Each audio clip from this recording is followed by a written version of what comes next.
The views expressed on Teachavision are those of the interviewee and interviewer and do not represent Screenless Allies as a whole.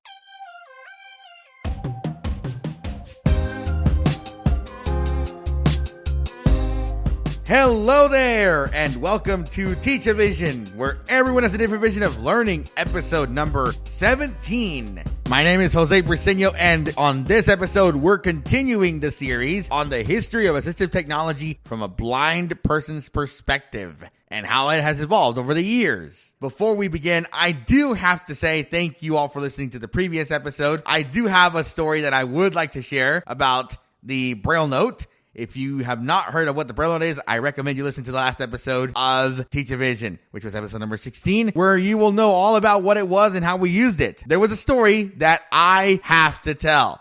And Edgar, if you're listening to this podcast episode, man, you know the story. It's the reset story. So like every piece of technology, the braille note has to mess up every once in a while. And those braille note takers, they loved messing up. Now, we never understood why. We didn't do anything. We could be typing in the word processor, or we could be, submitting a calendar entry, or even looking up a word in the dictionary, and it just froze. So what do we have to do? We had to reset the unit. When you used to reset the braille note, you had to get a little pen, or if you had a long fingernail, behind the power button, there was a little recessed button that you would press for about 1 second. When you press this button, you would hear a beep, followed by about 10, 15 seconds of silence, maybe a little more, and then you would hear a little chime, followed by the braille note speaking the version number of the software that's installed. Now, here's how it worked. It was the beep, followed by the music. Now, that beeping sound was about twice as loud, which meant that when you were totally blind in the classroom, you kind of stuck out because you had to press that button, and when you were wearing headphones, the beep would come through the headphones and the speaker. So you had to cover the speaker with your hand, or what I would do is I would cough during the reset process. It was to stall so that way no one would ask me questions. Whenever the beep finished, then I would go back to regularly scheduled programs. It was definitely annoying for sure.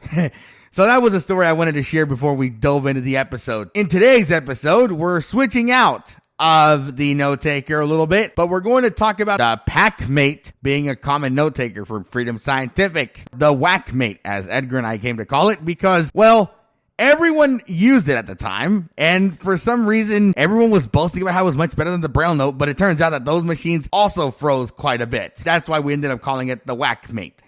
So, we'll be talking about the packmate, and it will be leaving the note taker scene and going to the braille displays. Remember, a braille display is a braille screen, but we're going to be talking about just the individual little one-liners that you can buy, followed by the Victor Reader line of products. The Victor Reader is a digital talking book player. You're probably asking yourself, what is a digital talking book player? A digital talking book player is a special audio player. This player was around since 1995 with the Victor Reader Classic, followed by the Classic X, the Classic X Plus, the Victor Reader Soft, as I mentioned later on in this episode, then the Victor Reader Stream, Victor Reader Stratus, then Victor Reader Stream 2, and now the Victor Reader Trek. These Victor Readers essentially all did the same thing. They read digital talking books. These came in CD at first. These books had special elements. For example, with this Victor Reader device, you could navigate through chapters, pages, headings, etc. As these got a little bit more modern, then you could actually do things like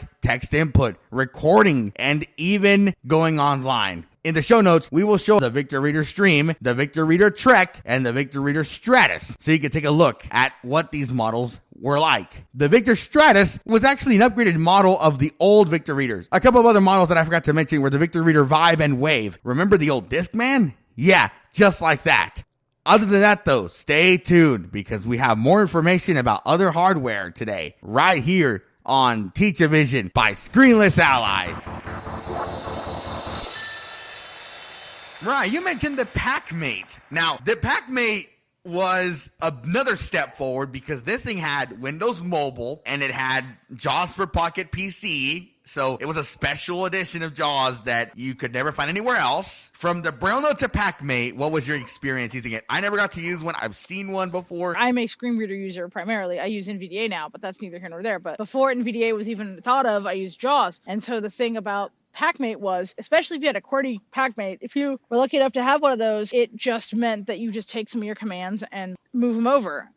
so you didn't have to learn any new commands. You had to learn a new operating system, sort of, kind of, but it wasn't as like out there as the Braille note. The PackMate had a detachable display, which was nice. The memory was still trash, but like the PackMate was bigger than the Braille note, but I liked the design. I loved the PackMate. Like it had a lot going for it. When the PackMate Omni came out, it really improved. I'm just sad they're not making them anymore because I'd well, now that's kind of replaced by the L Braille, which is the newer edition of that, and that.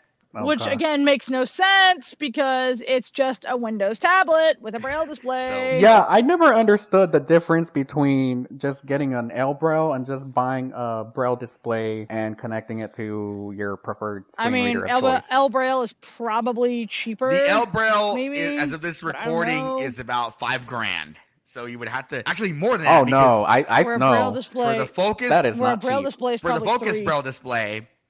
You'd have to spend about $5,000 for a 40, and then plus the docking station, which is like $1,500, plus a JAWS license. If you do not have that, oh my gosh, you're looking at about $8,000, So you'd probably do better just like buying a Braille display. And Fun fact: I actually got to use the first Focus Braille display in 2004. Now the funny thing is, we were in this special program. Mariah, you remember this because you were so mad when I told you. So our teacher let me, Jose, use a Braille display for a whole day with my computer. And I was the only person that had one at that point. Oh, yeah. And everyone hated me for it. It's amazing to see how far Braille has come from, early 2000s to now, because now, like, Braille displays are so quiet now. Man, back in the day, this makes me sound old as hell, but, like, back in the day, they were loud. Yeah. That was like as they advanced, they were loud as. Definitely. And see, well, actually, if you want to try to emulate an older Braille display, some of the cheaper options that exist today, like the Orbit Reader or the Braille Me, those devices, I mean, they're pretty cool in theory, but they do sound really loud. That's almost the kind of. I want a Mantis. Oh yeah, the Jose Mantis? has one. I actually have a Mantis. I want a Mantis. So. I want one. You'll love it. I love this thing. It's like I want one. So, but we're like, I think we're getting off track, but I want one. Yeah, the Mantis Q, that's like the evolution of Braille displays, because back then it was just the Focus displays, and of course those got Bluetooth support, those got more connectivity. The Brailliant also came out around those times, and of course. Oh man, that was a nice display. It was the Brailliant. The Brailliant BI came out in 2010, and now we have the Brailliant BIX series, which is very similar to the Mantis and Chameleon that the American Printing House for the Blind distributes. Brailliants were made by Humanware, and Focus displays were made by Freedom Scientific. Guys, all this is good and all for note taking, but did y'all guys have anything that y'all used to read books? Because I know in school we had to read books and read textbooks and things like that. Victor Reader, everyone. Victor Reader. Everywhere. Now, the Victor Reader, it had quite a few it had quite a few models actually, but essentially they all had a number pad. They all had the ability to move like to different locations. I got to use the Victor Reader Classic X Plus. I also got to use the Victor Reader Vibe and Wave. The difference between the two is that a Vibe had the keys in a clock face and the Wave had the number pad in the center. So I remember using the Vibe. That was the first Victor Reader I used to read my old RFB&D books. Oh my god. Use of this RFB&D Audio Plus book. CD drives, limited anyone? Exclusively to registered RFB&D members. I remember that. Yeah, I remember that. And of course, in 2009, they got upgraded to the Victor Reader Stream. Man, that was the coolest thing since mayonnaise in a jar. Let's not even kid ourselves. How many times did you guys okay, was I the only one who did this? Because I had the Streams training materials. I would listen to them and they would they had all these sample things. I loved the sample commercials and the sample materials we got. I don't know why, but I loved them. Yeah, that was definitely when I heard about the old Trekker on that at the time. The GPS navigation. That guy, the old dude's commercial. That's the voice of Trekker. The new innovative system from Visuade. Yep. Oh my god. I remember that. Oh but that my was, god. and of course, when we graduated, of course, 2 new models came out. So the Victor Reader Stream 2, which had online support. And then now we have the Victor Reader Trek. So if you've used the Trekker Breeze before, which was a GPS system, you would have kind of the 2-in-1. It kind of went back to the old Trekker days in a way, because that's what the old Trekker and Maestro, that's what they had, the Victor Reader kind of Trekker / Victor Reader kind of thing. I think if you want my opinion, not that you asked for it, but I think they should have really stopped at the stream. They should have really stopped at the stream. They should have. Yeah, I think they should have. Now, of course, you also had a software edition too, the Victor Reader Soft, but that wasn't as common anywhere. For that software side, it was Kurzweil. I didn't even know. Yeah, it was. Yeah, it was I didn't know Victor that one Reader either. Yeah, it was called Victor Reader Soft. Who had the old National Library Service cassette book machine? Oh, I did. I got one of those. Oh my god! It was kind of a I still have cool one. little device. Oh, really? My I think I favorite still thing. have one. My favorite thing was to raise the pitch, of the audio cassette. Because oh man, that makes me feel old. Because they were actually cassettes. I think the coolest thing for me too, about that device was the fact that you could switch sides and you could like flip a switch and make it go to like a different, almost like a parallel side or something. Yeah, and you didn't have to like take it out of the player at all. Man, that was definitely one of those things. Yeah, it was a lot of fun to do. Who remembers? Because I remember I got to play with this too, and I got to like listen to it. Who remembers before the concise Oxford Dictionary? Who remembers the Franklin? Yeah. Who remembers the Franklin? The Franklin Master. Or the Franklin, yeah. Language Master. Now, there were two variants of this thing. Yeah. One of them did not talk, and that was mine, unfortunately. Choose a word. Oh, I remember that. And it had the same voice as the Braille note, by the way. So it was pretty nifty. Yeah. Now, what do you guys remember about this thing? Like, what was your favorite thing to play or do with the this? games? The games. Yep, the word falling one. Word Train. And Word Train, yeah, that one was a good one. Word Train was my favorite. Keyboard Wizard. Oh, I remember Keyboard Wizard. That was fun. Anagrams. And then the classic Hangman game. Yes! Word Train was my favorite, though. I wish they made those more so we could, like...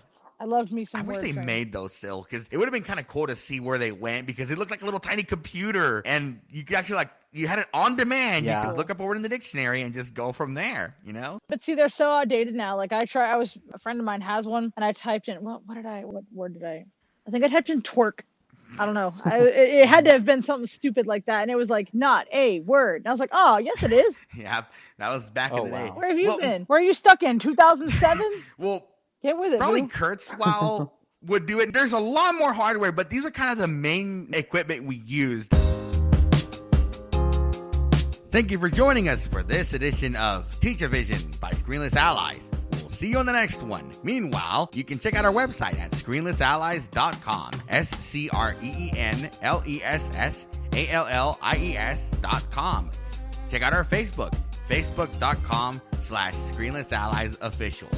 And most importantly, please tell your friends about us. And if you have any suggestions or comments or questions, you can definitely email those to info@screenlessallies.com. We'll see you next time, and thank you for listening.